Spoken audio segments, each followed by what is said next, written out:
Thanks for joining us here on this Wednesday afternoon. I'm Michael Aaron with meteorologist Corrales Ortiz. It's Christmas Eve, the 22nd, Eve. in case you're wondering. Eve, maybe? Did we miss one? No, Eve. No, it's 3. Yeah, the 24th would be the Eve. So Yes. It still feels, 40s out there right now. Yes. Still pretty seasonable, but that all changes. I think it's a little bit closer to a more average because this time of year, about 51 is normal. Yeah. But the coldest we get on average in the winter is 50. So it's a pretty typical winter day for our first full day of winter. We're actually at 49 right now. We have a light wind out of the east. It'll start shifting more from the south later in the afternoon. Nice and dry out there as well. Today it's going to be pretty pleasant. We are going to be seeing sunny skies, cool, but yes, very seasonable. We'll be continuing to warm up into the low 50s later this afternoon with a light easterly wind. Beautiful day in store. But in terms of what to know in the forecast, well, this quiet weather we've been dealing with is going to persist. We'll maybe see just some changes in that cloud cover. Warming trend is expected through the week leading up to our Christmas day, which is going to honestly be perfect for some grilling. It's crazy to think. No white Christmas in store, but I'll let you know what else is in our forecast coming up. New at noon, the U.S. has authorized the first pill to treat COVID-19. Americans can take Pfizer's new drug at home to reduce the risk of hospitalization and death. The prescription pill is the first U.S. medication that does not require an injection or an IV. Right now, the drug is authorized for high-risk patients who are most likely to get severe illness, and initial supplies will be extremely limited with just enough to treat tens of thousands of people. The Biden administration is extending a student loan moratorium that has allowed millions of Americans to put off debt payments during the pandemic. We have just learned of this in the last few minutes. Under the action, payments on federal student loans will remain paused through May 1st. Interest rates will stay at 0% during that period, and debt collection efforts will be suspended. Those measures have been in place since early in the pandemic, but were set to expire next month. Turning now to COVID-19 in Arkansas, Christmas is just 3 days away, and the state is already bracing for a new rise in COVID cases. The new strain is already here in Arkansas. So far, we haven't seen a sudden surge in new cases like so many other states, but Governor Asa Hutchinson warned it is only a matter of time. We know the Omicron variant spreads 5 times faster than the previous strains, and the governor says the state will be ready to respond, especially after the holidays. We're concerned and believe it likely will go up with the Omicron variant and how quickly it spreads. We expanded hospital space last winter at the peak times, and we'll be prepared to do it again if we have to. The governor is also pushing for increased COVID testing availability, but with slow PCR test results in Arkansas and current home tests you have to pay for, current plans to increase that availability are hitting some roadblocks. I do believe we need to expand the availability of rapid tests that you can do in your home, and so I've challenged the Department of Health to develop a plan for that. But there's supply chain issues. The acquisition of sufficient quantity of those at-home tests is a problem. The state health secretary encourages people to get tested before holiday gatherings. Several free testing options are available ahead of Christmas. Those include your county Department of Health unit. UAMS also has a free testing option on its campus, as do some pharmacies. Something to keep in mind with those options: the results could take a couple of days. If you're willing to pay, though, a lot of people are opting to buy at-home testing kits at drugstores. The average price is about $12 per test.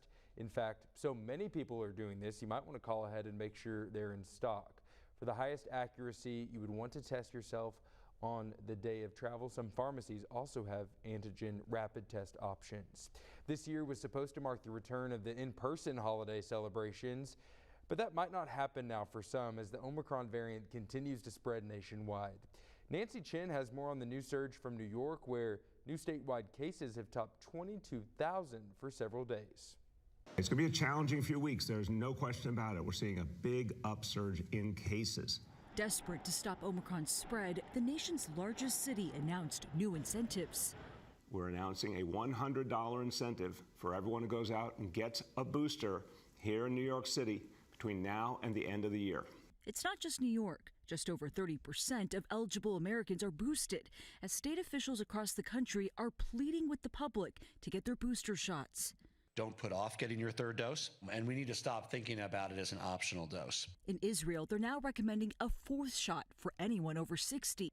Peter Hotez is a professor of virology at the Baylor College of Medicine. So if you're trying to keep the healthcare workforce in the healthcare workforce, we might need to look at giving that second booster as a way to temporarily, again, raise up your virus neutralizing antibodies and keep you in play. Almost 40% of the population in the U.S. is still not vaccinated, and cities are hoping new restrictions will slow the spread. Atlanta will impose an indoor mask mandate regardless of vaccination status. Boston and Chicago will now require proof of vaccination for indoor settings like gyms and restaurants. We didn't want to get to this point, but given the situation we find ourselves in, we simply have no choice.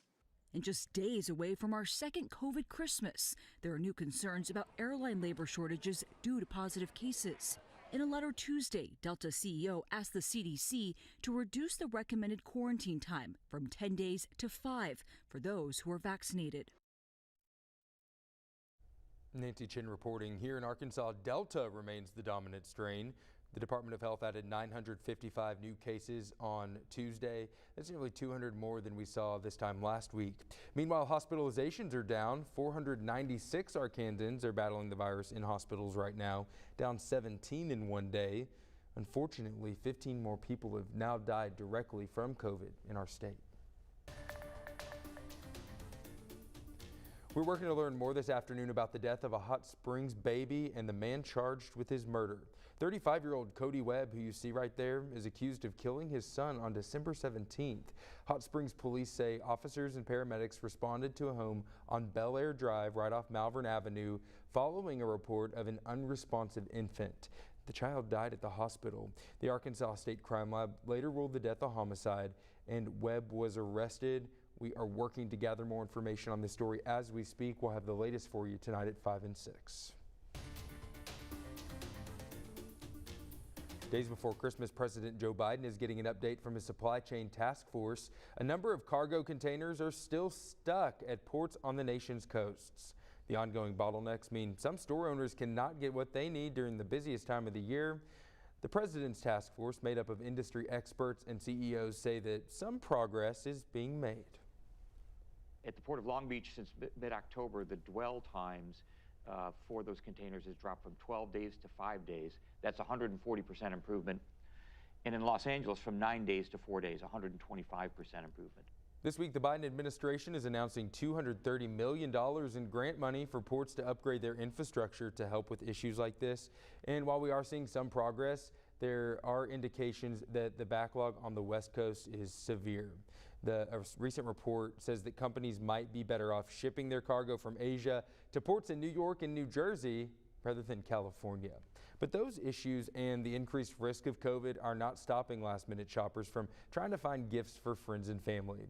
Janet Shamlian has more on the rush to get whatever's left on store shelves. Many last-minute shoppers are now hearing these words, out of stock. There's a lot of us explaining to people that, we don't have a lot of what they're, might be looking for. This is Houston's Fundamentally Toys, where supply chain issues mean many of manager Cliff Moss's orders never arrived. There's a lot of things that we're expecting, that were expected 2 months ago.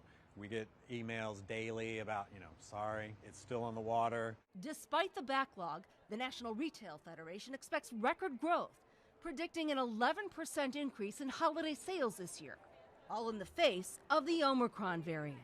Does the National Retail Federation not believe that the new variant will have an impact on these last few days? There's a lot of uncertainty surrounding the new variant. It's impacting different parts of the country in different ways. With many online retailers now unable to deliver in time for Christmas, Happy holidays. Thank you. shoppers are looking to physical stores, even as Omicron surges. The acronym that you want to remember is BOPIS: Buy Online, Pick Up in Store. It's a great strategy. For those hoping to get it all done before Christmas, long lines and a fingers crossed attitude. Right now I'm at USPS, and they really helped me get my last-minute shopping sent out. I'm praying, keeping my hopes up, keeping the holiday spirit alive. Shoppers told us they were mindful of the increasing Omicron risk as they finished holiday errands. Janet Shamlian, CBS News, Houston. Janet, thanks. Retail experts say shoppers should keep their options open and expect to pay a little bit more. And here's a tip. You can turn to gifts like subscription services, event tickets, phone apps, or electronic gift cards. A last-minute gift that's always been reliable, the candle. Could those candles be bad for your health? What? We're looking into the online claim getting a lot of attention this week. Corrales. I need to pay attention to that. I'm a big candle lover myself. But yeah, in terms of your holiday forecast, especially if you have any travel plans, I'll have a look at that forecast, if we have any impacts coming our way, and how our Christmas is shaping up to be coming up.